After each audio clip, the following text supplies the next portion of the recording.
ಶಿವತಂದೆಯ ಸವಿಸ್ಮೃತಿಯಲ್ಲಿ ಮುರಳಿ ದಿನಾಂಕ 18/7/2022। मीठे बच्चे, अभी तुम बाप की नज़र से निहाल होते हो। निहाल होना अर्थात स्वर्ग का मालिक बनना। ಬಾಬಾ ತಿಳಿಸ್ಕೊಡ್ತಾ ಇದ್ದರೆ, ಮಧುರ ಮಕ್ಕಳೇ, ಈಗ ತಾವು ತಂದೆಯ ದೃಷ್ಟಿಯಿಂದ ಸಂತೃಪ್ತರು ಆಗುತ್ತೀರಿ. ಸಂತೃಪ್ತರಾಗೋದು ಅಂದ್ರೇ ಸ್ವರ್ಗಕ್ಕೆ ಮಾಲೀಕರಾಗೋದು ಆಗಿದೆ. ಬಾಬಾ ತಿಳಿಸ್ತಾ ಇದ್ದರೆ, ತಾವು ಮಕ್ಕಳು ಈಗ ತಂದೆಯ ದೃಷ್ಟಿಯಿಂದ ಸಂತೃಪ್ತರಾಗ್ತಾ ಇದ್ದೀರಿ. ಸಂತೃಪ್ತರಾಗೋದು ಅಂದ್ರೇ ಸ್ವರ್ಗಕ್ಕೆ ಮಾಲೀಕರಾಗುವುದಾಗಿದೆ. प्रश्न, और संग तोड़ एक संग छोड़, इस डायरेक्शन को अमल में कौन ला सकता है? अन्य ಎಲ್ಲ ಸಂಘವನ್ನು ಬಿಟ್ಟು ಒಬ್ಬ ತಂದೆಯ ಸಂಘವನ್ನು ಜೋಡಿಸುವಂತಹ ಮಾರ್ಗದರ್ಶನವನ್ನು ಯಾವ ಮಕ್ಕಳು ಕಾರ್ಯರೂಪದಲ್ಲಿ ತರಲಿಕ್ಕೆ ಸಾಧ್ಯ? उत्तर, जिनकी बुद्धि में एम ऑब्जेक्ट क्लियर है। तुम्हारी एम ऑब्जेक्ट है मुक्ति धाम में जाने की। उसके लिए शरीर से भी बुद्धियोग निकालना पड़े। ಯಾರ ಬುದ್ಧಿಯಲ್ಲಿ ಗುರಿ ಉದ್ದೇಶ ಕ್ಲಿಯರ್ ಆಗಿದೆ, ನಿಮ್ಮ ಗುರಿ ಉದ್ದೇಶ ಆಗಿದೆ ಮುಕ್ತಿಧಾಮದಲ್ಲಿ ಹೋಗುವಂಥದ್ದು. ಅದಕ್ಕೋಸ್ಕರ ಶರೀರದಿಂದಲೂ ಕೂಡ ಬುದ್ಧಿಯೋಗವನ್ನು ತೆಗೆದುಹಾಕಬೇಕಾಗ್ತದೆ. ताकि मूवी से भी परे साइलेंस में रहने का अभ्यास करो, क्योंकि तुमको साइलेंस अथवा निर्वाण में जाना है.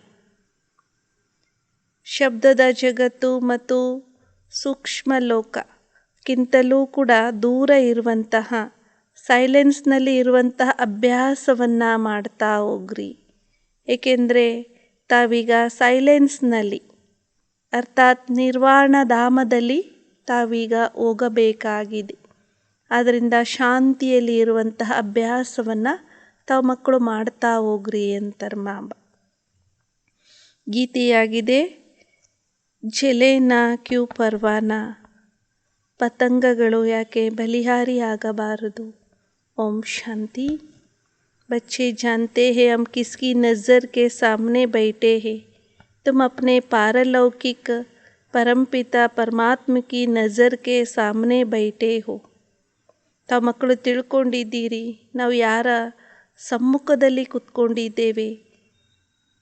ತಾವೀಗ ತಮ್ಮ ಪಾರಲೌಕಿಕ ಪರಂಪಿತ ಪರಮಾತ್ಮನ ದೃಷ್ಟಿಯ ಸಮ್ಮುಖದಲ್ಲಿ ತಾವು ಮಕ್ಕಳೀಗ ಕುಳಿತಿದ್ದೀರಿ.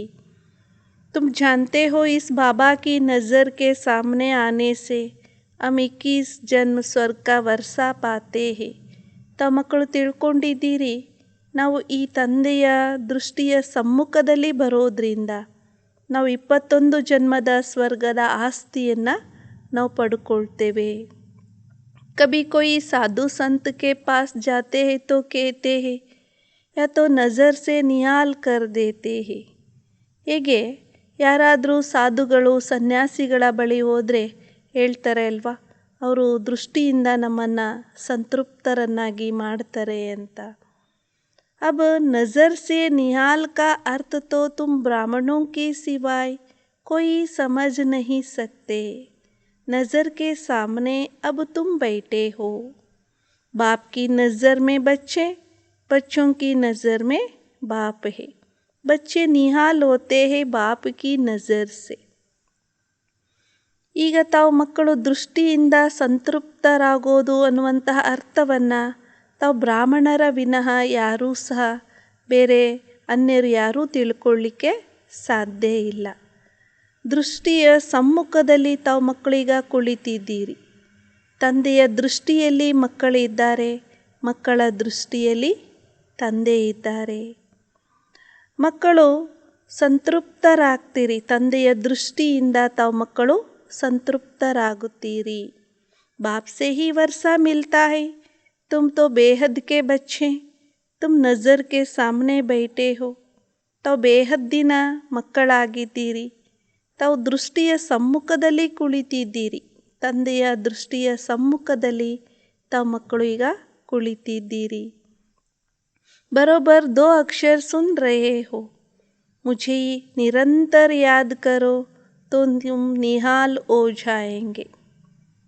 ಇಲ್ಲಿ 2 ಅಕ್ಷರವನ್ನು ತಾವು ಕೇಳ್ತಾ ಇದ್ದೀರಿ. ನನ್ನೊಬ್ಬನನ್ನು ನಿರಂತರವಾಗಿ ನೀವು ನೆನಪು ಮಾಡ್ರಿ, ಆಗ ಸಂತೃಪ್ತರಾಗ್ಬಿಡ್ತೀರಿ ಅನ್ನುವಂತಹ ಮಾತನ್ನು ತಂದೆ ತಿಳಿಸಿಕೊಡ್ತಾ ಇದ್ದಾರೆ. ಅರ್ಥಾತ್ ಸಂತೃಪ್ತರಾಗೋದು ಅಂದ್ರೆ ಸ್ವರ್ಗಕ್ಕೆ ಮಾಲೀಕರಾಗುತ್ತೀರಿ ಅಂತಾರೆ ಬಾಬಾ. बरोबर सेकंड में नज़र से निहाल कर मुक्ति और जीवन मुक्ति दे देते हैं.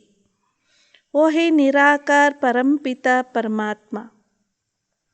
जानते हैं हमारे बच्चे आकर बने हैं, जिनको पक्का निश्चय है कि हम परमपिता परमात्मा की संतान हैं, वो जरूर स्वर्ग के मालिक बनेंगे. ಸೆಕೆಂಡಿನಲ್ಲಿ ದೃಷ್ಟಿಯಿಂದ ಸಂತೃಪ್ತ ಮಾಡಿ ಮುಕ್ತಿ ಮತ್ತು ಜೀವನ್ಮುಕ್ತಿಯನ್ನು ತಂದೆ ಕೊಡ್ತಾರೆ. ಅವರಾಗಿದ್ದಾರೆ ನಿರಾಕಾರಿ ಪರಂಪಿತ ಪರಮಾತ್ಮ.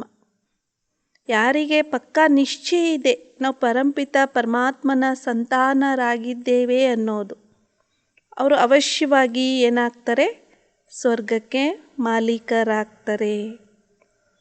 ನಜರ್ ಸೆ ನಿಹಾಲ್ ಬಿ ಹೋನಾ ಹೈ और स्वर्ग के मालिक भी बनना है. स्वर्ग में है बादशाही. ದೃಷ್ಟಿಯಿಂದ ಸಂತೃಪ್ತರಾಗೋದು ಮತ್ತು ಸ್ವರ್ಗಕ್ಕೆ ಮಾಲೀಕರಾಗಬೇಕಾಗಿದೆ. ಸ್ವರ್ಗದಲ್ಲಿ ರಾಜ್ಯಭಾಗ್ಯ ಇರ್ತದೆ. ಯಾ ಸಬ್ ನರ್ ಕೆ ಮಾಲೀಕೆ ಅರ್ಥಾತ್ ನರ್ ಕೆ ನಿವಾಸಿ ಹೇ. ಇಲ್ಲಿ ಎಲ್ಲರೂ ನರಕಕ್ಕೆ ಮಾಲೀಕರಾಗಿದ್ದಾರೆ, ಅಂದರೆ ನರಕದ ನಿವಾಸಿಗಳಾಗಿದ್ದಾರೆ. उसमें भी नंबरवार पद है, बल अभी रजाई नहीं है, परंतु वो भी दिल में समझते हैं ना कि हम जयपुर के मालिक थे. लिखते भी है महाराजा ऑफ जयपुर, महाराजा ऑफ पटियाला. कहने में तो आता है ना. ಹೇಗೆ ಮಕ್ಕಳು ಹೇಳ್ತಾರೆ, ಭಲೆ ಈಗ ನಂಬರ್ವಾರ್ ಪದವಿ ಅಂತೂ ಇದ್ದಾವೆ, ಈಗ ರಾಜ್ಯ ಅಂತೂ ಇಲ್ಲವೇ ಇಲ್ಲ. ಆದರೆ ಅವರು ಮನಸ್ಸಿನಲ್ಲಿ ಈ ರೀತಿ ತಿಳ್ಕೊಳ್ತಾರೆ, ನಾವು ಜೈಪುರದ ಮಾಲೀಕರಾಗಿದ್ವಿ ಅಂತ. ಬರೀತಾರೆ ಮಹಾರಾಜ ಆಫ್ ಜೈಪುರ್, ಮಹಾರಾಜ ಆಫ್ ಪಟಿಯಾಲಾ ಅಂತ ಹೇಳ್ತಾರೆ ಅಲ್ವಾ. वो खुद भी जीते हैं, उनकी वंशावली भी जीती है. अभी वो भी प्रजा में आ गए हैं. अब तुम जानते हो हम श्रीमत पर फिर से दैवी स्वराज्य स्थापन कर रहे हैं. ತಾವು ಸ್ವತಃ ಮಕ್ಕಳು ಈಗ ಅವರ ವಂಶಾವಳಿಯಾಗಿ ಗೆದ್ದಿದ್ದೀರಿ. ಈಗ ಅವರು ಕೂಡ ಪ್ರಜೆಗಳಲ್ಲಿ ಬಂದ್ಬಿಟ್ಟಿದ್ದಾರೆ. ಈಗ ತಾವು ಮಕ್ಕಳು ತಿಳ್ಕೊಂಡಿದ್ದೀರಿ, ನಾವು ಶ್ರೀಮತದಂತೆ ಪುನಃ ದೈವಿ ಸ್ವರಾಜ್ಯದ ಸ್ಥಾಪನೆಯನ್ನು ಮಾಡ್ತಾ ಇದ್ದೇವೆ. बाप ने समझाया है यही भारत पावनता पतित बन पड़ा है. ತಂದೆ ಈಗ ಮಕ್ಕಳಿಗೆ ತಿಳಿಸಿಕೊಟ್ಟಿದ್ದಾರೆ, ಇದೇ ಭಾರತ ಪಾವನ ಆಗಿತ್ತು, ಈಗ ಅದು ಪತೀತ ಆಗಿಬಿಟ್ಟಿದೆ. ತುಮಕೋ ಅಬ್ ತೀಸರಾ ನೇತ್ರ ಮಿಲಾ ಹೈ. ಆತ್ಮ ಜಾನ್ತಿ ಹೈ कि अभी हम एक परमपिता परमात्मा को याद करते हैं और उनसे ही वर्षा मिलता है. ಮಕ್ಕಳಿಗೆ ಈಗ ಈ ವಿಚಾರ ಗೊತ್ತಿದೆ, ತಮಗೆ ಜ್ಞಾನದ 3ನೆಯ ನೇತ್ರ ತಮಗೀಗ ಸಿಕ್ಕಿದೆ. ನಾವು ಒಬ್ಬ ಪರಂಪಿತ ಪರಮಾತ್ಮನನ್ನು ನೆನಪು ಮಾಡ್ತೇವೆ ಮತ್ತು ಆ ತಂದೆಯಿಂದಲೇ ನಮಗೆ ಆಸ್ತಿ ಸಿಗ್ತದೆ. ಭಗವಾನ್ ವಾಚ ಆಗಿದೆ, ಮಕ್ಕಳೇ ನೀವು ನನ್ನೊಬ್ಬನನ್ನೇ ನೆನಪು ಮಾಡಿ, ಅನ್ನೇ ಎಲ್ಲ ಸಂಘವನ್ನು ಬಿಟ್ಟು ಒಬ್ಬ ತಂದೆಯ ಸಂಘವನ್ನು ಜೋಡಿಸಿ, ಅರ್ಥಾತ್ ಅಶರೀರಿಗಳಾಗ್ರಿ ಅನ್ನುವಂತಹ ಮಾತನ್ನು ಇಲ್ಲಿ ತಂದೆ ತಿಳಿಸ್ತಾ ಇದ್ದಾರೆ. ಪೆಹಲೆ ತುಮ್ ಅಶರೀರಿ ಆಯೇ ತೆ, ಆತ್ಮ ಯೇ ಸಬ್ ಅಶರೀರಿ ಹೋತೆ ಹೇ. मूल वतन में अशरीरी होने कारण आवाज़ नहीं होता है, इसलिए उनको निर्वाण धाम कहा जाता है. ಮೊದಲಿಗೆ ತಾವು ಈ ಜಗತ್ತಿಗೆ ಬರುವಾಗ ಅಶರೀರಿಯಾಗಿಯೇ ಬಂದಿದ್ರಿ. ಆತ್ಮಗಳೆಲ್ಲರೂ ಕೂಡ ಅಶರೀರಿಗಳಾಗ್ತಾರೆ. ಮೂಲ ವತನದಲ್ಲಿ ಅಶರೀರಿ ಆಗಿರುವ ಕಾರಣ ಅಲ್ಲಿ ಶಬ್ದ ಇರೋದಿಲ್ಲ, ನಿಶ್ಶಬ್ದವಾದ ವಾತಾವರಣ ಇರ್ತದೆ. ಆದ್ದರಿಂದಲೇ ಅದಕ್ಕೆ ನಿರ್ವಾಣ ಧಾಮ ಅಂತ ಕರೆಯಲಾಗ್ತದೆ.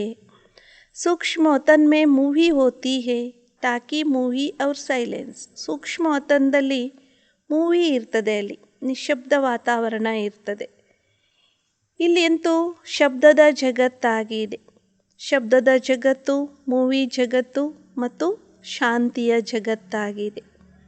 ಹಾಗೆ ಮೂವಿ ನಾಟಕ ಬಿ ಥೇ, ಅಬ್ ಟಾಕಿ ಬನ್ ಗಯೇ ಹೇ. ಹಿಂದೆ ಮೂಕ ಭಾಷೆ ನಡೀತಿತ್ತು, ಮೂಕ ನಾಟಕ ಅಂತಂದು ಕೂಡ ಮಾಡ್ತಾ ಇದ್ರು. ಈಗಂತೂ ಶಬ್ದದಲ್ಲಿ ಬಂದ್ಬಿಟ್ಟಿದ್ದಾರೆ. ತುಮ್ ಬಚ್ಚೋಂ ಕೋ ಸೈಲೆನ್ಸ್ ಸಿಖಾಯಿ ಜಾತಿ ಹೇ.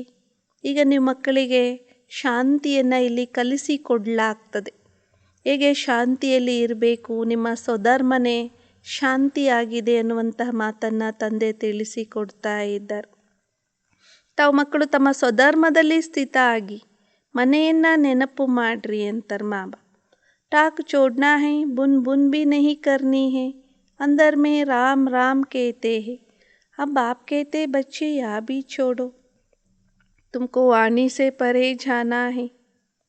ಮಕ್ಕಳು ಈ ಶಬ್ದದ ಜಗತ್ತನ್ನೂ ಕೂಡ ತಾವು ಬಿಡಬೇಕಾಗಿದೆ. ಆಂತರ್ಯದಲ್ಲಿ ರಾಮ ರಾಮ ಅಂತ ಹೇಳ್ತಾರೆ. ಈಗ ಬಾಬಾ ಹೇಳ್ತಾರೆ, ಮಕ್ಕಳೇ ಈ ಎಲ್ಲದನ್ನೂ ಸಹ ಬಾಯಿಂದ ಏನು ಶಬ್ದ ಮಾಡ್ತೀರಿ ಅದನ್ನೆಲ್ಲವನ್ನೂ ಸಹ ಬಿಟ್ಬಿಡಿ ಅಂತಾರೆ. ತಾವೀಗ ಶಬ್ದದಿಂದ ದೂರ ಹೋಗಬೇಕಾಗಿದೆ. ಯಹ ರೇತೆ ಟಾಕಿ ಅವ್ರ ಮೂವಿ ಸೇ ಪರೇ ಜಾನಾ ಹೇ. ತಾವು ಮಕ್ಕಳು ಇಲ್ಲಿ ಇದ್ದರೂ ಕೂಡ ಶಬ್ದದಿಂದ ಮತ್ತು ಸೂಕ್ಷ್ಮದಿಂದಲೂ ಕೂಡ ದೂರ ಹೋಗಬೇಕಾಗಿದೆ ಅಂತಾರೆ. ಸೂಕ್ಷ್ಮ ಜಗತ್ತಿಗಿಂತಲೂ ದೂರ, ಶಬ್ದದ ಜಗತ್ತಿಗಿಂತಲೂ ದೂರ. ಯಹ ಏಮ್ ಆಬ್ಜೆಕ್ಟ್ ಬುದ್ಧಿ ಮೇ ಕ್ಲಿಯರ್ ಹೇ ಕಿ ಹಮ್ಕೋ ಮುಕ್ತಿಧಾಮ್ ಜಾನಾ ಹೇ. ಈ ಗುರಿ ಉದ್ದೇಶ ಅಂತೂ ಮಕ್ಕಳ ಬುದ್ಧಿಯಲ್ಲಿ ಕ್ಲಿಯರ್ ಆಗಿದೆ. ನಾವು ಮುಕ್ತಿಧಾಮಕ್ಕೆ ಹೋಗಬೇಕಾಗಿದೆ. ಬಾಬಾ ಮುಕ್ತಿ ಜೀವನ್ ಮುಕ್ತಿ ದೇತೆ. ಪಹಲೆ ಆತ್ಮಾಯೇ ಸಭಿ ಸೈಲೆನ್ಸ್ ಮೇ ಜಾತಿ ಹೇ, ಫಿರ್ ಹರ್ ಏಕ್ ಕೋ ಅಪ್ನಾ ಅಪ್ನಾ ಪಾರ್ಟ್ ಬಜಾನೆ ಆನಾ ಹೇ. ಬಾಬಾ ಮಕ್ಕಳಿಗೆ ಇಲ್ಲಿ ಮುಕ್ತಿ ಮತ್ತು ಜೀವನ್ ಮುಕ್ತಿಯನ್ನು ಕೊಡ್ತಾರೆ. ಮೊದಲು ಆತ್ಮಗಳೆಲ್ಲರೂ ಕೂಡ ಶಾಂತಿಯಲ್ಲಿ ಹೋಗ್ತಾರೆ. ನಂತರ ಪ್ರತಿಯೊಬ್ಬರೂ ಕೂಡ ತಮ್ಮ ತಮ್ಮ ಪಾತ್ರವನ್ನು ಅಭಿನಯ ಮಾಡಲಿಕ್ಕೋಸ್ಕರ ಈ ಸಾಕಾರ ಜಗತ್ತಿಗೆ ಎಲ್ಲರೂ ಕೂಡ ಬರಬೇಕಾಗ್ತದೆ. ದೇವಿ ದೇವತಾ ಧರ್ಮ ವಾಲೋಂ ಕಾ ಅಪ್ನಾ ಪಾರ್ಟ್, ಇಸ್ಲಾಮಿ ಬೌದ್ಧಿ ಧರ್ಮೋಂ ಕಾ ಅಪ್ನಾ ಪಾರ್ಟ್ ಹೇ. ದೇವಿ ದೇವತಾ ಧರ್ಮದವ್ರದ್ದು ತಮ್ಮದೇ ಆದಂತಹ ಪಾತ್ರ ಇದೆ. ಇನ್ನು ಅನ್ಯ ಧರ್ಮದವ್ರು ಯಾರೆಲ್ಲ ಇದ್ದಾರೆ, ಇಸ್ಲಾಮಿಗಳು, ಬೌದ್ಧಿಗಳದ್ದು, ಅವ್ರದ್ದೆಲ್ಲರದ್ದು ಕೂಡ ಪಾತ್ರ ಅವ್ರವ್ರದ್ದೇ ಆಗಿದೆ. यह सब बातें तुम बच्चों की बुद्धि में है. बाप के पास यह सारी नॉलेज है. जब तुमको सारी नॉलेज सुनाते हैं, आप समान बनाते हैं, तुम फिर औरों को आप समान बनाओ. ಬಾಬಾ ತಿಳಿಸ್ತಾ ಇದ್ದರೆ, ಈ ಎಲ್ಲ ಮಾತುಗಳು ತಾವು ಮಕ್ಕಳ ಬುದ್ಧಿಯಲ್ಲಿ ಇದೆ. ತಂದೆಯ ಬಳಿ ಈ ಎಲ್ಲ ಜ್ಞಾನ ಇದೆ. ಯಾವಾಗ ನೀವು ಇಡೀ ಜ್ಞಾನವನ್ನು ಎಲ್ಲವನ್ನ ಕೇಳ್ತೀರಿ, ತಮ್ಮ ಸಮಾನ ಮಾಡಿಕೊಳ್ತೀರಿ. ತುಮ್ ಫಿರ್ ಔರೋಂ ಕೋ ಆಪ್ ಸಮಾನ್ ಬನಾವೋ. ತಾವು ನಂತರ ಅನೇಕರನ್ನು ತಮ್ಮ ಸಮಾನರನ್ನಾಗಿ ಮಾಡಿಕೊಳ್ಳಿ, ಜ್ಞಾನ ಮತ್ತು ಯೋಗಿಗಳನ್ನಾಗಿ ಮಾಡ್ರಿ ಅಂತಾರೆ ಮಾಬಾ. ಜೋ ನಾಲೆಜ್ ಮೇರೆ ಪಾಸ್ ಹೇ ವಹಿ ತುಮಕೋ ದೇತಾ ಹೂಂ.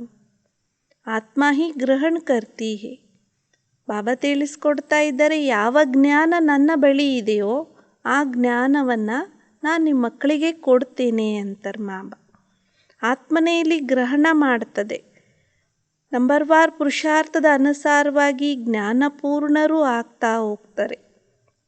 कोई तो पूरे नॉलेजफुल बन जाते हैं, कोई कम पुरुषार्थ से इतने नॉलेजफुल नहीं बनते हैं. एम ऑब्जेक्ट तो यही लक्ष्मी नारायण है.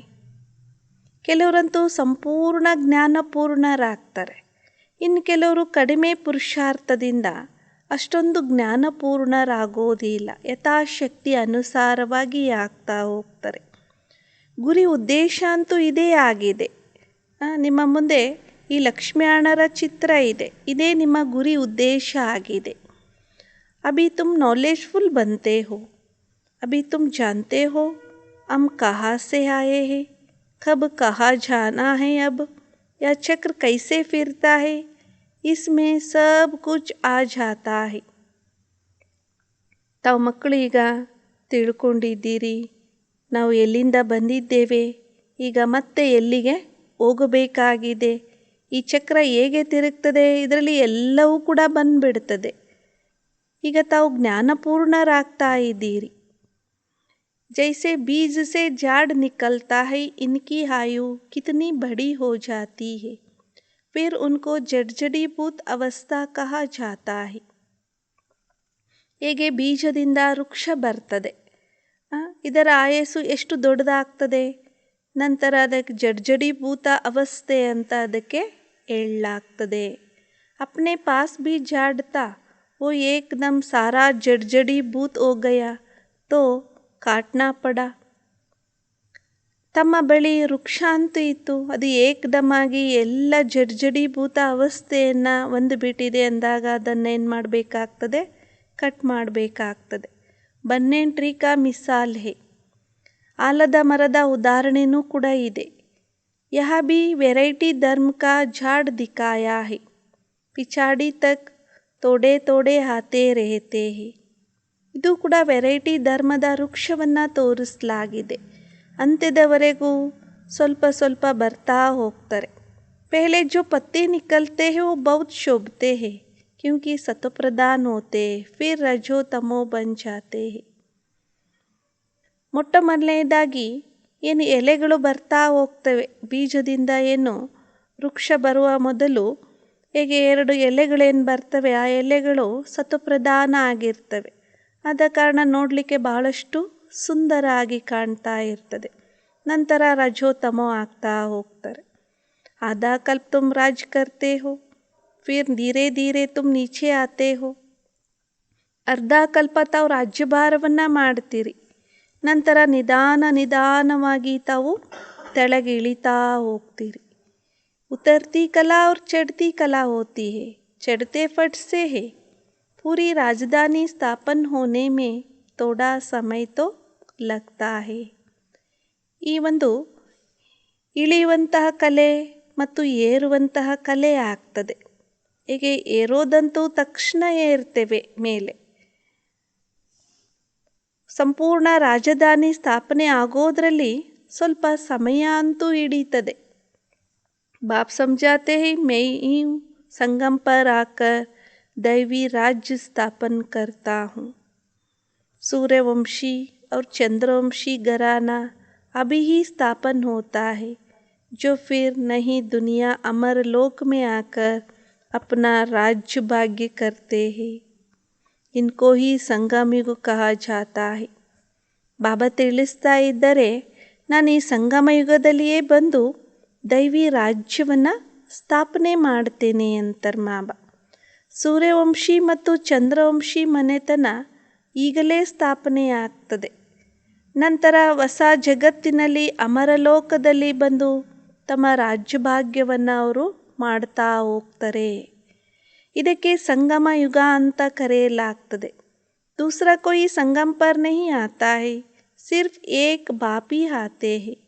ಅನ್ಯರು ಯಾರೂ ಕೂಡ ಈ ಸಂಗಮ ಯುಗದಲ್ಲಿ ಬರೋದಿಲ್ಲ, ಕೇವಲ ಒಬ್ಬ ತಂದೆ ಮಾತ್ರ ಈ ಸಂಗಮ ಯುಗದಲ್ಲಿ ಬರುವಂಥವರು. ಯಾ ಬಾತ್ ಕೋಯಿ ಶಾಸ್ತ್ರೋं में नहीं है कि फिर से कब आता हूँ, या कोई को पता नहीं पड़ सकता है. ಈ ಮಾತು ಯಾವುದೇ ಶಾಸ್ತ್ರಗಳಲ್ಲಿ ಇಲ್ಲ. ನಂತರ ತಂದೆ ಯಾವಾಗ ಬರ್ತಾರೆ ಇದು ಮಾತ್ರ ಯಾರಿಗೂ ಸಹ ಈ ವಿಚಾರ ಗೊತ್ತೇ ಆಗೋದಿಲ್ಲ. ಕೇವಲ ತಾವು ಮಕ್ಕಳಿಗೆ ಈ ವಿಚಾರ ಗೊತ್ತಾಗ್ತದೆ. ತಂದೆ ಯಾರು, ಯಾವಾಗ ಬರ್ತಾರೆ, ಬಂದು ಯಾವ ಕಾರ್ಯವನ್ನು ಮಾಡ್ತಾರೆ ಅನ್ನುವಂಥ ವಿಚಾರ ನಿಮ್ಮ ಮಕ್ಕಳಿಗೆ ಮಾತ್ರ ಗೊತ್ತಿದೆ ಅಂತಾರೆ ಬಾಬಾ. ಕಲ್ಪ ಕಲ್ಪ ಯಹ ಪಾರ್ಟ್ ಚಲ್ತಾ ಹೈ, ಸಾರಾ ಜಾಡ್ ಪುರಾನಾ ಹೋತಾ ಹೈ, ಫಿರ್ ಸಂಗಮ ಯುಗ ಪರ್ ಇನ್ಕಾ ಫೌಂಡೇಶನ್ ಲಗ್ ರಹಾ ಹೈ. ಕಲ್ಪವೂ ಕೂಡ ಇವರ ಪಾತ್ರ ನಡೀತದೆ. ಇಡೀ ವೃಕ್ಷ ಹಳೇದಾಗ್ತದೆ. ನಂತರ ಸಂಗಮ ಯುಗದಲ್ಲಿ ಇದರ ಬುನಾದಿ ಹಾಕಲಾಗ್ತದೆ. ಇದಾಗಿದೆ ಪತೀತವಾದಂತಹ ಜಗತ್ತು. ಸತ್ಯುಗ ಅಂದ್ರೇ ಪಾವನ ಜಗತ್ತಾಗಿದೆ. ಗಾತೆ ಭಿ ಹೈ कि हम पतितों को पावन बनाने के लिए आओ. ಏಕೆ ಗಾಯನವನ್ನು ಮಾಡಲಾಗ್ತದೆ. ನಾವು ಪತೀತರನ್ನು ಪಾವನ ಮಾಡುವಂತಹ ತಂದೆ ಬಾ ಅಂತ ಕರೀತಾರೆ. अब सभी पावन बन रहे हैं, फिर जब आएंगे तो पावन ही होंगे. ಈಗಂತೂ ತಾವು ಪಾವನರಾಗ್ತಾ ಇದ್ದೀರಿ, ನಂತರ ಯಾವಾಗ ಬರ್ತೀರಿ ಆಗ पावनरे ಆಗ್ತೀರಿ. परंतु सबको इकट्ठा तो नहीं आना है. बाप कितना अच्छी ರೀತಿ समझाते हैं. ಆದರೆ ಎಲ್ಲರೂ ಒಟ್ಟಿಗೆ ಅಂತೂ ಬರಲಿಕ್ಕೆ ಸಾಧ್ಯ ಇಲ್ಲ. ಬಾಬಾ ಎಷ್ಟು ಒಳ್ಳೆ ರೀತಿಯಿಂದ ಮಕ್ಕಳಿಗೀಗ ತಿಳಿಸಿಕೊಡ್ತಾ ಇದ್ದಾರೆ. अभी यहाँ प्रिंसिपल बैठा है तो क्यों ना यह नॉलेज सबको देनी चाहिए. ಈಗ ಪ್ರಿನ್ಸಿಪಲ್ ಕುಳಿತಿದ್ದಾರೆ ಅಂದಾಗ ಯಾಕೆ ತಾನೇ ನಾವು ಈ ಜ್ಞಾನವನ್ನು ಎಲ್ಲರಿಗೂ ಸಹ ಕೊಡಬಾರ್ದು. तो सब जान जाए कि वर्ड की हिस्ट्री जोग्राफी क्या है या कैसे रिपीट होती है या किसको पता नहीं. God is one. ಎಲ್ಲರಿಗೂ ಸಹ ಗೊತ್ತಾಗಬೇಕು ವಿಶ್ವದ ಇತಿಹಾಸ ಭೂಗೋಳ ಅಂದರೆ ಏನಾಗಿದೆ, ಇದು ಹೇಗೆ ರಿಪೀಟ್ ಆಗ್ತಾ ಹೋಗ್ತದೆ. ಈ ವಿಚಾರ ಯಾರಿಗೂ ಸಹ ಗೊತ್ತೇ ಇಲ್ಲ. ಪರಮಾತ್ಮ ಅಂತೂ ಒಬ್ಬರೇ ಇದ್ದಾರೆ ಅನ್ನೋ ವಿಚಾರ ಯಾರಿಗೂ ಗೊತ್ತೇ ಇಲ್ಲ. ಈ ಮಾತನ್ನು ಎಲ್ಲರಿಗೂ ಸಹ ತಿಳಿಸಿಕೊಡಬೇಕಾಗಿದೆ ಅಂತಾರೆ ಬಾಬಾ. और कोई क्रिएटर है ही नहीं, ना ऊपर कोई दुनिया है ना नीचे कोई दुनिया है. या जो कहते आकाश पाताल या सब गफोड़े है. समझते स्टार के ऊपर भी दुनिया है. ಬಾಬಾ ತಿಳಿಸ್ತಾ ಇದ್ದರೆ ಅನ್ಯ ಕ್ರಿಯೇಟರ್ ಅಂತೂ ಇಲ್ಲಿ ಯಾರೂ ಇಲ್ಲವೇ ಇಲ್ಲ. ಮೇಲ್ಗಡೆನೂ ಯಾವುದೇ ಜಗತ್ತಿಲ್ಲ ಮತ್ತು ತೆಳಗಡೆನೂ ಕೂಡ ಯಾವುದೇ ಜಗತ್ತಂತೂ ಇಲ್ಲ. ಅಲ್ಲಿ ಏನೆಲ್ಲ ಹೇಳ್ಬಿಡ್ತಾರೆ, ಆಕಾಶ ಪಾತಾಳ ಇತ್ಯಾದಿ ಏನೆಲ್ಲ ಹೇಳ್ಬಿಡ್ತಾರೆ. ಇದ್ರ ಮೇಲೂ ಕೂಡ ಒಂದು ಜಗತ್ತಿದೆ ಅಂತ ಹೇಳ್ತಾರೆ, ಪಾತಾಳದಲ್ಲಿ ಒಂದು ಜಗತ್ತಿದೆ ಅಂತಾರೆ. ಇದೆಲ್ಲ ರಾಂಗ್ ಆಗಿದೆ ಅಂತಾರೆ ಬಾಬಾ. ತಿಳ್ಕೊಳ್ತಾರೆ ನಕ್ಷತ್ರದಲ್ಲಿಯೂ ಕೂಡ ಒಂದೊಂದು ನಕ್ಷತ್ರದಲ್ಲಿಯೂ ಕೂಡ ಒಂದೊಂದು ಜಗತ್ತು ಇದೆ ಅಂತ ಹೇಳ್ತಾರೆ. परंतु वहाँ किसी की राजधानी नहीं है. बाबा प्रिंसिपल बच्चे को भी कहते हैं कि जो अच्छे स्टूडेंट्स है उनको यह हिस्ट्री जोग्राफी समझाओ. ಆದರೆ ಅಲ್ಲಂತೂ ಯಾವುದೇ ರಾಜಧಾನಿ ಅಂತೂ ಇಲ್ಲ.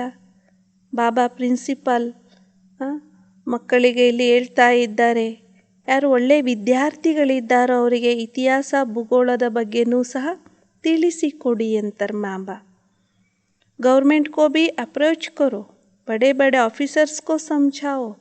ಸರ್ಕಾರಕ್ಕೂ ಕೂಡ ತಿಳಿಸಿಕೊಡಿ. ದೊಡ್ಡ ದೊಡ್ಡ ಆಫೀಸರ್ಸ್ಗಳು ಯಾರಿದ್ದಾರೆ ಅವರಿಗೆಲ್ಲರಿಗೂ ಸಹ ಇದ್ರ ಬಗ್ಗೆ ತಿಳಿಸಿಕೊಡ್ತಾ ಹೋಗ್ರಿ ಅಂತಾರೆ ಬಾಬಾ. परंतु बड़ी युक्ति से समझाना है कि सतयुग में आदि सनातन देवी देवता धर्म की राजधानी थी. ಆದರೆ ಬಹಳ ಯುಕ್ತಿಯಿಂದ ತಿಳಿಸಿಕೊಡಬೇಕು. ಸತ್ಯಯುಗದಲ್ಲಿ ಆದಿ ಸನಾತನ ದೇವಿ ದೇವತಾ ಧರ್ಮದ ರಾಜಧಾನಿ ಇತ್ತು. ಉನ್ನೋನೆ ಯಾ ರಾಜ್ಯ ಕೈಸೆ ಪ್ರಾಪ್ತ ಕಿಯಾ. ಅವರು ಈ ರಾಜ್ಯವನ್ನು ಹೇಗೆ ಪ್ರಾಪ್ತಿ ಮಾಡಿಕೊಂಡ್ರು. ಶಾಸ್ತ್ರೋं में दिखाया है देवता हों और दैत्यों की लड़ाई लगी. ಶಾಸ್ತ್ರಗಳಲ್ಲಿ ತೋರಿಸಿದ್ದಾರೆ ದೇವತೆಗಳು ಮತ್ತು ಅಸುರರ ಯುದ್ಧ ಆಗಿತ್ತು ಅಂತ. ಫಿರ್ ದೇವತಾಹೋನೆ ಜೀತ್ ಲಿಯಾ. ನಂತರ ದೇವತೆಗಳು ವಿಜಯವನ್ನು ಪಡ್ಕೊಂಡ್ರು ಅಂತ ಹೇಳಲಾಗ್ತದೆ. महाभारत की लड़ाई एक ही लगती है, उसके बाद फिर कोई लड़ाई लगी ही नहीं. ಮಹಾಭಾರತದ ಯುದ್ಧ ಅಂತೂ ಒಂದು ಬಾರಿ ಆಗ್ತದೆ, ಅದರ ನಂತರ ಯಾವುದೇ ಯುದ್ಧ ಅಂತೂ ಆಗೋದಿಲ್ಲ. ಬಾಪ್ कहते हैं स्कूलों में बच्चों को यह नॉलेज दो. ಬಾಬಾ ಹೇಳ್ತಾರೆ ಶಾಲೆಗಳಲ್ಲಿ ಮಕ್ಕಳಿಗೂ ಕೂಡ ಈ ಜ್ಞಾನವನ್ನು ಕೊಡ್ತಾ ಹೋಗ್ರಿ ಅಂತಾರೆ. कोई इन्वेंशन निकलती है तो पहले राजा को दिखाते हैं, फिर उन द्वारा वृद्धि को पाती है. ಯಾವುದಾದ್ರೂ ಏನಾದರೂ ಹೊಸದನ್ನು ಕಂಡುಹಿಡಿತಾರೆ ಅಂದರೆ ಮೊದಲಿಗೆ ರಾಜನಿಗೆ ತೋರಿಸಲಾಗ್ತದೆ, ನಂತರ ಅವರ ಮೂಲಕ ವೃದ್ಧಿ ಆಗ್ತಾ ಹೋಗ್ತದೆ. यह आत्म को सृष्टि चक्र के आदि मध्य अंत का ज्ञान मिलता है, जिससे 21 जन्मों के लिए चक्रवर्ती राजा बनते हैं। ಈ ಆತ್ಮಕ್ಕೆ ಈಗ ಸೃಷ್ಟಿ ಚಕ್ರದ ಆದಿ ಮಧ್ಯ ಅಂತ್ಯದ ಜ್ಞಾನ ಸಿಗ್ತದೆ. ಅದರಿಂದ 21 ಜನ್ಮಗಳಿಗೋಸ್ಕರ ತಾವು ಚಕ್ರವರ್ತಿ ರಾಜರಾಗುತ್ತೀರಿ.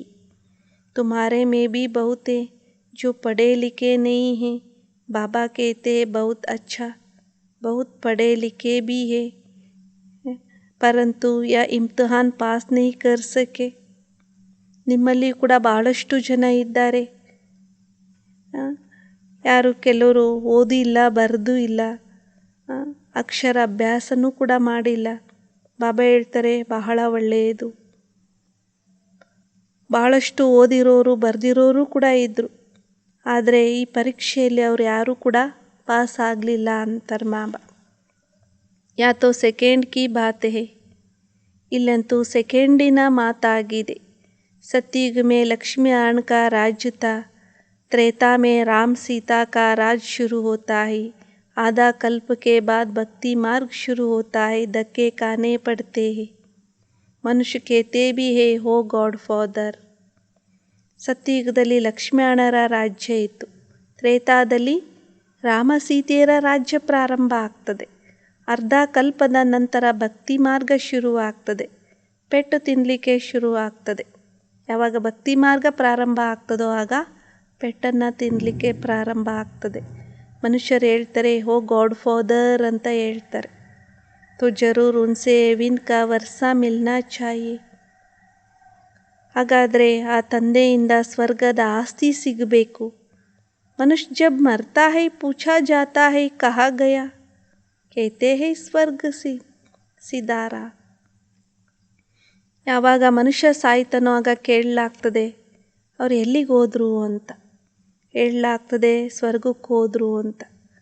ಓ ಸಮಜ್ತೆ ಹೇ ಆಸ್ಮಾನ್ ಮೇ ಸ್ವರ್ಗ ಹೇ, ಅವ್ರು ತಿಳ್ಕೊಳ್ತಾರೆ ಆಕಾಶದಲ್ಲಿ ಸ್ವರ್ಗ ಇದೆ ಅಂತ.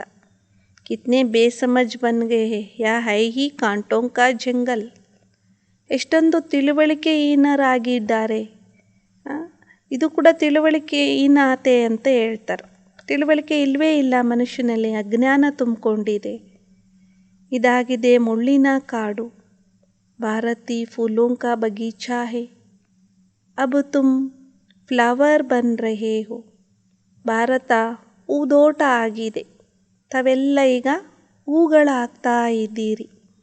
ಬಾಪ್ ಸಮझाते कोई को भी दुख नहीं देना है, दुख दिया तो दुखी होकर मरेंगे, ऊंच पद पा नहीं सकेंगे.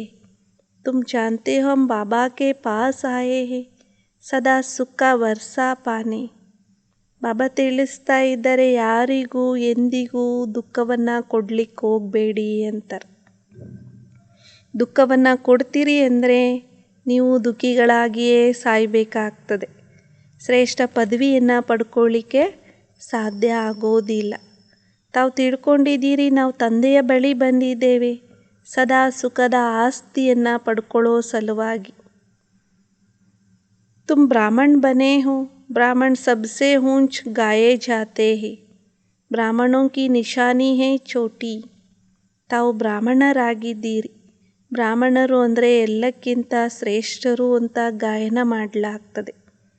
ಬ್ರಾಹ್ಮಣರ ಗುರುತು ಅಂದ್ರೆ ಜುಟ್ಟಾಗಿದೆ. ಅಚ್ಚಾ ಬ್ರಹ್ಮ ಕಾ ಬಾಪ್ ಕೌನ್, ಒಳ್ಳೆಯದು. ಬ್ರಹ್ಮನ ತಂದೆ ಯಾರು? वो है निराकार शिव. ಶಿವ ಬಾಬಾ ಅವ್ರ ಪ್ರಜಾಪಿತ ಬ್ರಹ್ಮ ಹೈ ಸಾಕಾರ, ಅವರಾಗಿದ್ದಾರೆ ನಿರಾಕಾರಿ ಶಿವ. ಶಿವ ಬಾಬಾ ಮತ್ತು ಪ್ರಜಾಪಿತ ಬ್ರಹ್ಮ ಸಾಕಾರಿಯಾಗಿದ್ದಾರೆ.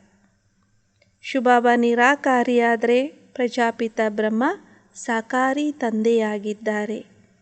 ಅಬ್ ಶಿವ ಬಾಬಾ ಕಿ ನಿಶಾನಿ ಕ್ಯಾ ರಖೆ, ಈಗ ಶಿವ ಬಾಬಾರವರ ಗುರುತನ್ನು ಏನನ್ನ ಇಡೋದು?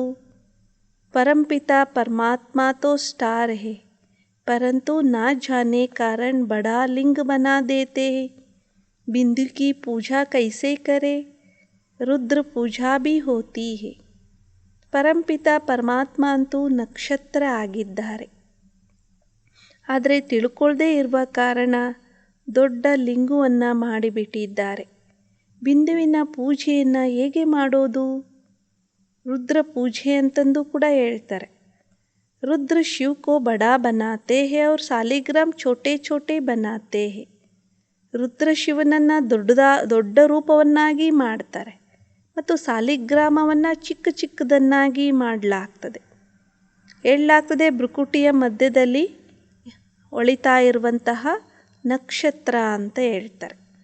ಆತ್ಮ ಕಾ ಭಿ ಸಾಕ್ಷಾತ್ಕಾರ ಹೋತಾ ಹೈ. ಜೈಸೆ ಆಕಾಶ ಮೇ ತಾರಾ ಟೂಟ್ತಾ ಹೈ ತೋ सारा सफ़ेद हो जाता है, वैसे आत्मा भी बिंदी है. ಆತ್ಮದ ಸಾಕ್ಷಾತ್ಕಾರನೂ ಕೂಡ ಆಗ್ತದೆ. ಹೇಗೆ ಆಕಾಶದಲ್ಲಿ ನಕ್ಷತ್ರ ತುಂಡಾಗ್ತದೆ ಅಂದರೆ ಎಲ್ಲ ಬಿಳಿಯ ಪ್ರಕಾಶ ಆಗ್ತದೆ, ಹಾಗೆ ಆತ್ಮನೂ ಕೂಡ ಬಿಂದಿಯಾಗಿದೆ. आकर इतने बड़े शरीर में प्रवेश करती है, फिर कितना काम करती है. ಬಂದು ಇಷ್ಟು ದೊಡ್ಡ ಶರೀರದಲ್ಲಿ ಪ್ರವೇಶವನ್ನು ಮಾಡ್ತದೆ ಆತ್ಮ. ನಂತರ ಎಲ್ಲ ಕಾರ್ಯವನ್ನು ಕೂಡ ಮಾಡ್ತಾ ಹೋಗ್ತದೆ. ಆತ್ಮ ಯಾವಾಗ ಶರೀರದಲ್ಲಿ ಪ್ರವೇಶ ಮಾಡ್ತದೋ ಆಗ ಕಾರ್ಯವನ್ನು ಮಾಡಲಿಕ್ಕೆ ಪ್ರಾರಂಭಿಸ್ತದೆ. ಆತ್ಮ ಇಷ್ಟು ಚಿಕ್ಕದಾಗಿದೆ, ಯಾವಾಗ ಶರೀರದಿಂದ ಹೊರಟೋಗ್ತದೆ ಆಗ ಈ ಶರೀರ ಯಾವ ಕೆಲಸಕ್ಕೂ ಸಹ ಬಾರದ್ದಾಗ್ತದೆ. ಕೇಂಗೆ ಮರ್ಗಯ, ಹಾಗೇನಂತ ಹೇಳ್ತಾರೆ, ಸತ್ತೋದ್ರು ಅಂತ ಹೇಳ್ತಾರೆ. ಅಂದರೆ ಸತ್ಯವಾದಂತಹ ಆತ್ಮ ಏನಿತ್ತು ಅದು ಹೊರಟೋಯ್ತು ಅಂತ ಹೇಳಲಾಗ್ತದೆ. एक शरीर छोड़ दूसरा शरीर ले पाठ बजाते हैं, फिर उसमें रोने की कोई दरकार ही नहीं है. ಆತ್ಮ ಒಂದು ಶರೀರವನ್ನು ಬಿಟ್ಟು ಮತ್ತೊಂದು ಶರೀರವನ್ನು ತೆಗೆದುಕೊಂಡು ಪಾತ್ರವನ್ನು ಅಭಿನಯ ಮಾಡುತ್ತದೆ. ನಂತರ ಅದರಲ್ಲಿ ಅಳುವಂತಹ ಯಾವ ಅವಶ್ಯಕತೆ ಇದೆ? ಅಳುವಂತಹ ಮಾತೇ ಇಲ್ಲ ಅಂತಾರೆ ಬಾಬಾ. ಪರಂತು ಜಬ್ ಡ್ರಾಮಾ ಕೋ ಜಾನೆ ತಬ್ ಐಸೆ ಕಹೆ, अब तुमको यह ज्ञान है कि यह हम पुराना शरीर छोड़ अपने निर्वाण धाम में जाएंगे. ಆದರೆ ಯಾವಾಗ ನಾಟಕವನ್ನು ತಿಳ್ಕೊಳ್ತೀರಿ ಆಗಲೇ ಈ ರೀತಿ ಹೇಳ್ತೀರಿ, ಈಗ ನಿಮಗೆ ಈ ಜ್ಞಾನ ಇದೆ, ನಾವು ಈ ಹಳೆ ಶರೀರವನ್ನು ಬಿಟ್ಟು ನಾವು ನಿರ್ವಾಣ ಧಾಮದಲ್ಲಿ ಹೋಗ್ತೇವೆ. यह नॉलेज भी तुमको या है, फिर तो बड़े बड़े स्कूल कॉलेजों में जाकर ಬಡೋಂ ಕೋ ಯ ನಾಲೇಜ್ ದೋ. ಈ ಜ್ಞಾನ ತಮಗೆ ಈ ಸಮಯದಲ್ಲಿ ಇಲ್ಲಿ ಇದೆ, ನಂತರ ದೊಡ್ಡ ದೊಡ್ಡ ಶಾಲೆಗಳಲ್ಲಿ ಕಾಲೇಜ್ಗಳಲ್ಲಿಯೂ ಕೂಡ ಹೋಗಿ ದೊಡ್ಡವರಿಗೂ ಕೂಡ ಈ ಜ್ಞಾನವನ್ನು ಕೊಡ್ತಾ ಹೋಗ್ರಿ ಅಂತಾರೆ ಬಾಬಾ. तो भारत में सूर्यवंशी चंद्रवंशियों का राज्य था जो अब नहीं है. ಭಾರತದಲ್ಲಿ ಸೂರ್ಯವಂಶಿ ಮತ್ತು ಚಂದ್ರವಂಶಿಗಳ ರಾಜ್ಯ ಇತ್ತು, ಅದು ಈಗ ಇಲ್ಲವೇ ಇಲ್ಲ, ನಂತರ ಅವಶ್ಯವಾಗಿ ಆಗ್ತದೆ. यह अनादि और ड्रामा है, इनकी नॉलेज बच्चों में ज़रूर होनी चाहिए. ಇದು ಅನಾದಿ ನಾಟಕ. ಇದು ಈ ಜ್ಞಾನ ತಾವು ಮಕ್ಕಳಲ್ಲಿ ಅವಶ್ಯವಾಗಿ ಇರಬೇಕು. ಈ ಯಾ ನಾಲೆಜ್ ಹೋನೆ ಸೆ ಭಾರತ ಸ್ವರ್ಗ ಬನ್ ಜಾತಾ ಹೈ. ಈ ಜ್ಞಾನ ಇರೋದ್ರಿಂದ ಭಾರತ ಸ್ವರ್ಗ ಆಗ್ತದೆ. ಯಾವಾಗ ಈ ಜ್ಞಾನ ಸಿಗ್ತದೋ ಆಗ ಭಾರತ ಸ್ವರ್ಗ ಆಗ್ತದೆ. ಅಭಿ ನಾಲೆಜ್ ನೈ ಹೈ ತೋ ಭಾರತ್ ಕಂಗಾಲ್ ಹೈ. ಈ ಜ್ಞಾನ ಇಲ್ಲ ಅಂದರೆ ಆಗ ಭಾರತ ಕಂಗಾಲಾಗಿ ಬಿಡ್ತದೆ. ಫಿರ್ ಇಸ್ ನಾಲೆಜ್ ಸೆ ಭಾರತ್ ಕೋ ಸ್ವರ್ಗ ಬನಾತೆ ಹೈ. ನಂತರ ಈ ಜ್ಞಾನದಿಂದ ಭಾರತವನ್ನು ಸ್ವರ್ಗವನ್ನಾಗಿ ಮಾಡಲಾಗ್ತದೆ. ಕ್ಯೂ ನಾ ಬಚ್ಚೆ ಭಿ ಯ ನಾಲೆಜ್ ಲೇಕರ್ एविन के लायक बने, तुम भी बनो, किसको भी छोड़ना नहीं चाहिए. ಯಾಕಂದರೆ ಯಾಕೆ ತಾನೇ ತಾವು ಮಕ್ಕಳು ಈ ಜ್ಞಾನವನ್ನು ತೆಗೆದುಕೊಂಡು ಸ್ವರ್ಗಕ್ಕೆ ಯೋಗ್ಯರಾಗಬಾರ್ದು? ನೀವು ಕೂಡ ಆಗ್ರಿ ಅಂತಾರೆ ಬಾಬಾ. ಯಾರನ್ನೂ ಕೂಡ ಬಿಡಬಾರ್ದು, ಎಲ್ಲರನ್ನೂ ಕೂಡ ಸ್ವರ್ಗಕ್ಕೆ ಮಾಲೀಕರನ್ನಾಗಿ ಮಾಡಲಿಕ್ಕೋಸ್ಕರ ಎಲ್ಲರಿಗೂ ಈ ಜ್ಞಾನವನ್ನು ಕೊಡ್ತಾ ಹೋಗ್ರಿ ಅಂತಾರೆ ಬಾಬಾ. ಬಾಬಾ ಸರ್ವಿಸ್ ಕಿ ಯುಕ್ತಿಯಾ ತೋ ಬಹುತ್ ಬತಾತೆ, ಕರ್ನಾ ತೋ बच्चों को है, बाप तो नहीं जाएगा. ಬಾಬಾ ಅಂತೂ ಸರ್ವಿಸ್ ಮಾಡಲಿಕ್ಕೆ ಅನೇಕ ಯುಕ್ತಿಗಳನ್ನು ತಿಳಿಸಿಕೊಡ್ತಾರೆ. ಮಾಡಬೇಕಾಗಿರೋದು ಮಕ್ಕಳ ಡ್ಯೂಟಿಯಾಗಿದೆ. ಬಾಬಾ ಅಂತೂ ಹೋಗೋದಿಲ್ಲ ಎಲ್ಲ ಕಡೆ ಸರ್ವಿಸ್ ಮಾಡಲಿಕ್ಕೆ, ನಾವು ಮಕ್ಕಳು ಹೋಗಬೇಕಾಗ್ತದೆ. ನಾವು ಮಕ್ಕಳೇ ಇಲ್ಲಿ ಸರ್ವಿಸನ್ನು ಮಾಡಬೇಕು ಅಂತಾರೆ ಬಾಬಾ. ಅಚ್ಚಾ, मीठे मीठे सिखलदे बच्चों प्रति माता पिता बाप दादा का याद प्यार और गुड मॉर्निंग। रूहानी बाप की रूहानी बच्चों को नमस्ते और रूहानी बच्चों की रूहानी बाप दादा को याद प्यार और गुड मॉर्निंग और नमस्ते नमस्ते नमस्ते।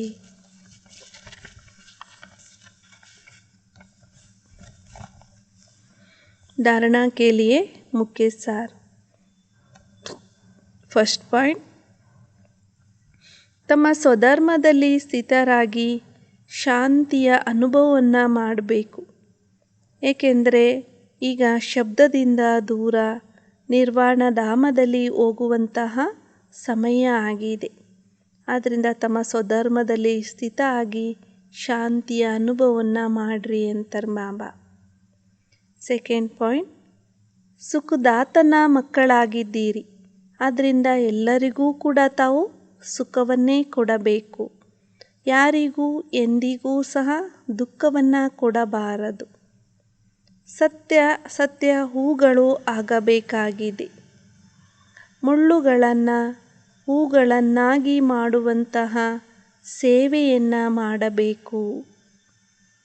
आज का वरदान, सर्व प्राप्तियों से संपन्न बन हर शक्ति को कार्य में लगाने वाले मास्टर सर्वशक्तिमान भव. ಸರ್ವಶಕ್ತಿಗಳಿಂದ ಸಂಪನ್ನರಾಗಿ ಪ್ರತಿಯೊಂದು ಶಕ್ತಿಯನ್ನು ಕಾರ್ಯದಲ್ಲಿ ತೊಡಗಿಸುವಂತಹ ಮಾಸ್ಟರ್ ಸರ್ವಶಕ್ತಿಮಾನ್ ಆಗಿರಿ ಎನ್ನುವಂಥ ವರದಾನವನ್ನು ಬಾಬಾ ತಿಳಿಸ್ತಾ ಇದ್ದಾರೆ. जो बच्चे सर्वशक्तियों से सदा संपन्न हैं वही ಮಾಸ್ಟರ್ ಸರ್ವಶಕ್ತಿಮಾನ್ है. ಯಾವ ಮಕ್ಕಳು ಸರ್ವಶಕ್ತಿಗಳಿಂದ ಸದಾ ಸಂಪನ್ನ ಆಗಿದ್ದಾರೆ ಅವರೇ ಮಾಸ್ಟರ್ ಸರ್ವಶಕ್ತಿಮಾನ್ ಆಗಿದ್ದಾರೆ. ಯಾವುದೇ ಶಕ್ತಿ ಒಂದು ವೇಳೆ ಸಮಯಕ್ಕನುಸಾರವಾಗಿ ಕಾರ್ಯದಲ್ಲಿ ಬರೋದಿಲ್ಲ ಅಂದರೆ ಆಗ ಅವರಿಗೆ ಮಾಸ್ಟರ್ ಸರ್ವಶಕ್ತಿಮಾನ್ ಅಂತ ಹೇಳಲಿಕ್ಕೆ ಸಾಧ್ಯ ಇಲ್ಲ.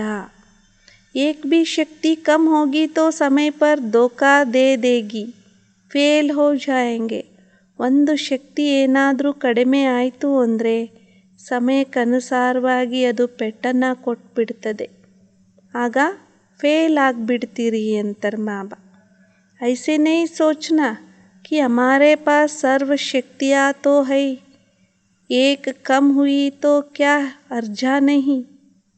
ಈ ರೀತಿ ಯೋಚಿಸಬೇಡಿ, ನಮ್ಮ ಬಳಿ ಸರ್ವಶಕ್ತಿಗಳಂತೂ ಇದ್ದೇ ಇವೆ, ಒಂದು ಶಕ್ತಿ ಕಡಿಮೆ ಆದರೆ ಏನಂತೆ ಅಂತ ಯೋಚಿಸಬೇಡಿ, ಈ ರೀತಿ ಸಂಕಲ್ಪನೂ ಮಾಡಬೇಡಿ ಅಂತ. ಏಕ್ ಮೇ ಹಿ ಅರ್ಜಾ ಹೈ, ಏಕ್ ಹಿ ಫೇಲ್ ಕರ್ ದೇಗಿ, ಇಸ್ಲಿಯೇ ಏಕ್ ಭಿ ಶಕ್ತಿ ಕಮ್ ನಾ ಹೋ और समय पर वो शक्ति काम में आए तब कहेंगे मास्टर सर्वशक्तिमान. ಒಂದರಲ್ಲಿಯೇ ಇರೋದು, ಒಂದೇ ನಮ್ಮನ್ನು ಫೇಲ್ ಮಾಡಿಬಿಡ್ತದೆ. ಆದ್ದರಿಂದ ಒಂದು ಶಕ್ತಿ ಕಡಿಮೆನೂ ಕೂಡ ಆಗಬಾರ್ದು. ಸಮಯಕ್ಕನುಸಾರವಾಗಿ ಆ ಶಕ್ತಿಗಳನ್ನು ಕಾರ್ಯದಲ್ಲಿ ಅವುಗಳನ್ನು ತೊಡಗಿಸಬೇಕು. ಸಮಯಕ್ಕನುಸಾರವಾಗಿ ಆ ಶಕ್ತಿಗಳು ಕಾರ್ಯದಲ್ಲಿ ಬರಬೇಕು. ಆಗಲೇ ಹೇಳಲಾಗ್ತದೆ ಮಾಸ್ಟರ್ ಸರ್ವಶಕ್ತಿಮಾನ್ ಅಂತ ಹೇಳಲಾಗ್ತದೆ. ಸ್ಲೋಗನ್ ಆಗಿದೆ, प्राप्तियों को भूलना ही टकना है, इसलिए ಪ್ರಾಪ್ತಿಯೋ ಕೋ ಸದಾ ಸಾಮನೆ ರಖೋ. ಪ್ರಾಪ್ತಿಗಳನ್ನು ಮರೆಯೋದೇ ಸುಸ್ತಾಗೋದಾಗಿದೆ. ಆದ್ದರಿಂದ ಪ್ರಾಪ್ತಿಗಳನ್ನು ಸದಾ ಸಮ್ಮುಖದಲ್ಲಿ ಇಟ್ಕೊಳ್ಳಿ ಅಂತಾರೆ ಬಾಬಾ. ಮಾತೇಶ್ವರಿ ಜಿ ಕೆ ಅನ್ಮೋಲ್ ಮಹಾವಾಕ್ಯ. ಜಗದಂಬಾ ಮಾತೇಶ್ವರಿ ಜಿಯವರ ಅಮೂಲ್ಯ महावाक्यಗಳು. जब हम ओम शब्द का उच्चारण करते हैं तो ओम का अर्थ है मैं आत्मा हूँ और परमात्मा का बच्चा हूँ. ಯಾವಾಗ ನಾವು ಓಂ ಶಬ್ದವನ್ನು ಉಚ್ಚಾರಣೆ ಮಾಡ್ತೇವೆ ಆಗ ಓಂನ ಅರ್ಥನೇ ಆಗಿದೆ ನಾನು ಆತ್ಮ ಆಗಿದ್ದೇನೆ ಮತ್ತು ಪರಮಾತ್ಮನ ಮಗು ಆಗಿದ್ದೇನೆ ಅಂತ. यह शिव नाम सिर्फ एक ही परमात्मा का है.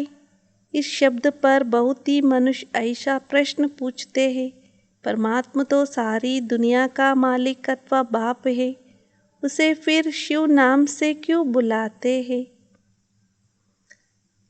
ಈ ಶಿವ ಅನ್ನುವಂತಹ ಹೆಸರು ಕೇವಲ ಒಬ್ಬ ಪರಮಾತ್ಮನದ್ದೇ ಆಗಿದೆ. ಈ ಶಬ್ದದಲ್ಲಿ ಬಹಳಷ್ಟು ಜನ ಮನುಷ್ಯರು ಈ ರೀತಿ ಪ್ರಶ್ನೆಯನ್ನು ಕೇಳ್ತಾರೆ. ಪರಮಾತ್ಮ ಅಂತೂ ಇಡೀ ಜಗತ್ತಿಗೆ ಮಾಲೀಕ ಅಥವಾ ತಂದೆಯಾಗಿದ್ದಾರೆ. ಆದರೂ ನಂತರ ಶಿವನ ಹೆಸರಿನಿಂದ ಯಾಕೆ ಕರೀತಾರೆ ಅಂತ, ಅವರನ್ನು ಶಿವ ಅನ್ನೋ ಹೆಸರಿನಿಂದ ಯಾಕೆ ಕರೆಯಲಾಗ್ತದೆ ಅನ್ನುವಂತಹ ಪ್ರಶ್ನೆಯನ್ನು ಯಾಕೆ ಕೇಳಲಾಗ್ತದೆ ಅಂತಾರೆ. अब इस राज को दुनिया नहीं जानती. ಈಗ ಈ ರಹಸ್ಯವನ್ನು ಜಗತ್ತು ತಿಳ್ಕೊಂಡಿಲ್ಲ. परमात्मा का नाम है शिव, क्योंकि दुनिया में अनेक धर्म हैं, तो हर एक धर्म वाले परमात्मा को अपना अपना नाम देकर बुलाते हैं. ಪರಮಾತ್ಮನ ಹೆಸರಂತೂ ಶಿವ ಆಗಿದೆ. ಏಕೆಂದರೆ ಜಗತ್ತಿನಲ್ಲಿ ಅನೇಕ ಧರ್ಮಗಳು ಇವೆ. ಪ್ರತಿಯೊಂದು ಧರ್ಮದವರು ಪರಮಾತ್ಮನನ್ನು ತಮ್ಮದೇ ಆದಂಥ ಹೆಸರನ್ನು ಕೊಟ್ಟು ಕರೀತಾರೆ. कोई गॉड फादर कहकर बुलाएंगे, कोई खुदा, कोई अल्लाह, कोई फिर ಶಿವ್ कहकर बुलाते हैं. ಕೆಲವರು ಗಾಡ್ ಅಂತ ಹೇಳಿ ಪರಮಾತ್ಮನನ್ನು ಕರೀತಾರೆ, ಇನ್ನು ಕೆಲವರು ಖುದಾ ಅಂತ ಹೇಳ್ತಾರೆ, ಇನ್ನು ಕೆಲವರು ಅಲ್ಲಾ ಅಂತ ಹೇಳ್ತಾರೆ, ಇನ್ನು ಕೆಲವರು ಶಿವ ಅಂತ ಹೇಳಿ ಕರೀತಾರೆ. वैसे भारत में परमात्मा शिव के नाम से गाया हुआ है, तो सारी दुनिया विलायत वाले शिव नाम से परमात्मा को कैसे मानेंगे? ಹೇಗೆ ಭಾರತದಲ್ಲಿ ಪರಮಾತ್ಮ ಶಿವನ ಹೆಸರಿನಿಂದ ಗಾಯನವನ್ನು ಮಾಡಲಾಗ್ತದೆ. ಹಾಗಾದರೆ ಭಾರತ, ಇಡೀ ಜಗತ್ತು, ವಿದೇಶದವರು ಕೂಡ ಶಿವನ ಹೆಸರಿನಿಂದ ಪರಮಾತ್ಮನನ್ನು ಹೇಗೆ ಒಪ್ಕೊಳ್ತಾರೆ? अब इस पर समझाया जाता है, वास्तव में परमात्मा का नाम शिव है, वो ज्योति स्वरूप है. उनकी यादगार प्रतिमा शिवलिंग रूप में पूजी जाती है. ಈಗ ಇದರ ಮೇಲೆ ತಿಳಿಸಲಾಗ್ತದೆ, ವಾಸ್ತವದಲ್ಲಿ ಪರಮಾತ್ಮನ ಹೆಸರು ಶಿವ ಆಗಿದೆ. ಅವರನ್ನು ಜ್ಯೋತಿ ಸ್ವರೂಪ ಅಂತ ಹೇಳಲಾಗ್ತದೆ. ಅವರ ನೆನಪಾರ್ಥವಾಗಿ ಅವರ ಮೂರ್ತಿಗಳನ್ನು ಶಿವಲಿಂಗದ ರೂಪದಲ್ಲಿ ಪೂಜೆಯನ್ನು ಮಾಡಲಾಗ್ತದೆ.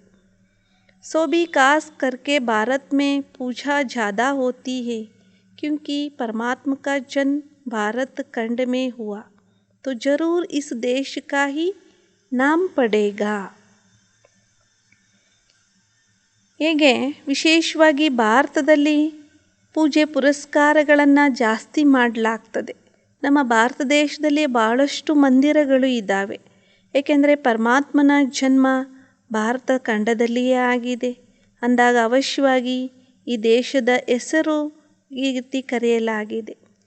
ಪರಮಾತ್ಮ ಏಕೀ ಜಗಹ ಆಯಗಾನ, ಪರಮಾತ್ಮ ಬರೋದು ಕೂಡ ಒಂದೇ ಸ್ಥಳದಲ್ಲಿ ಅಲ್ವಾ. अगर विलायत के तरफ आएगा तो भारतवासी कैसे मानेंगे? परंतु भारत खंड का नाम बड़ा मशहूर है, यह अविनाशी अखंड गाया जाता है.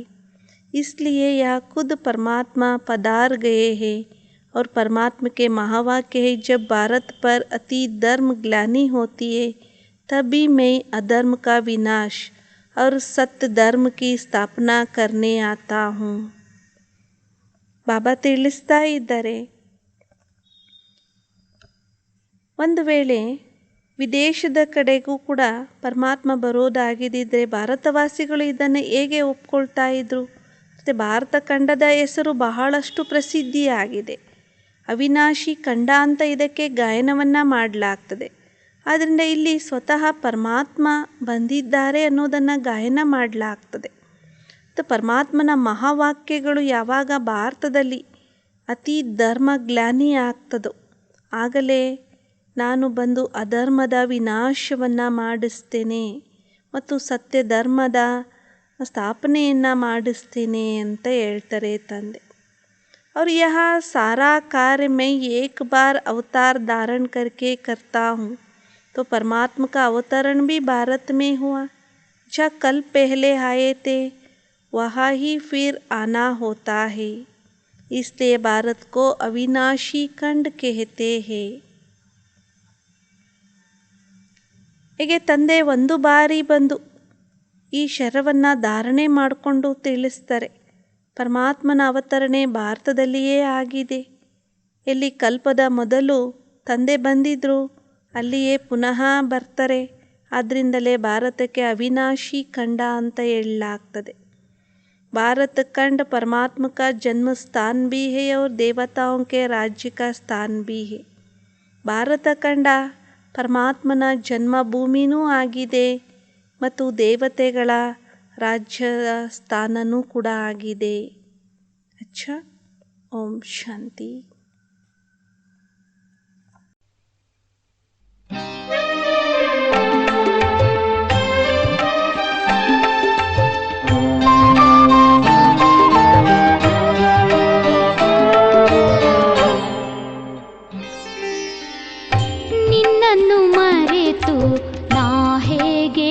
ಬದುಕಲಿ ತಂದೆ,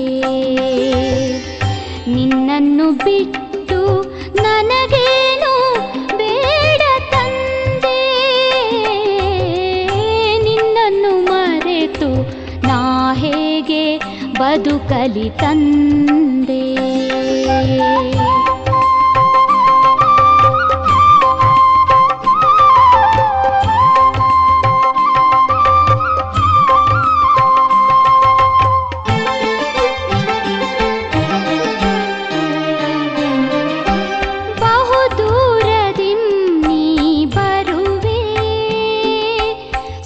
ಶಾಂತಿಗಳ ಎನಗೆ ತರುವೆ,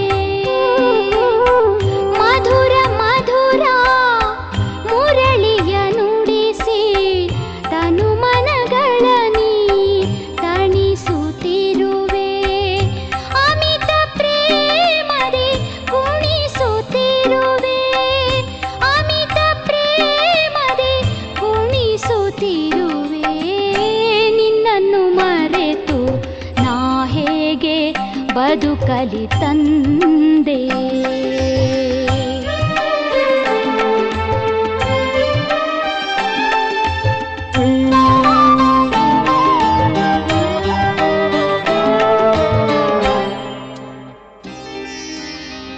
ಅನುದಿನವೂ ಅಮರ ಜ್ಞಾನವ ನೀಡಿ ತನು ಮನಗಳೆರಡನು ಪಾವನಗೊಳಿಸಿದೆ.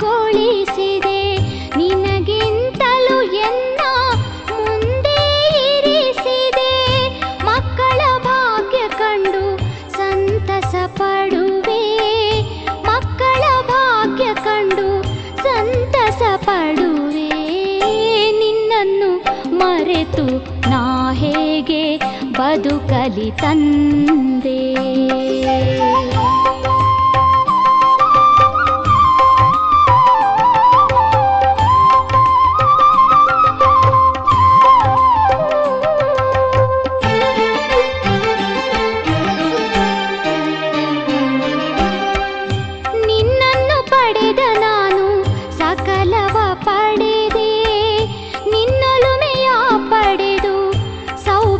ಶಾಲಿಯಾದೆ ನಿನ್ನ ಕರುಣಾಮೃತದ ಧಾರೆಯ ಪಡೆದೆ.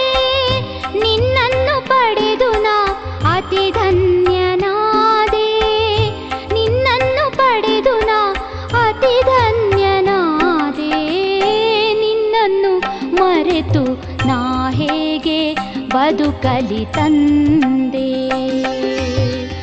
ನಿನ್ನನ್ನು ಬಿಟ್ಟು ನನಗೇನು ಬೇಡ ತಂದೆ.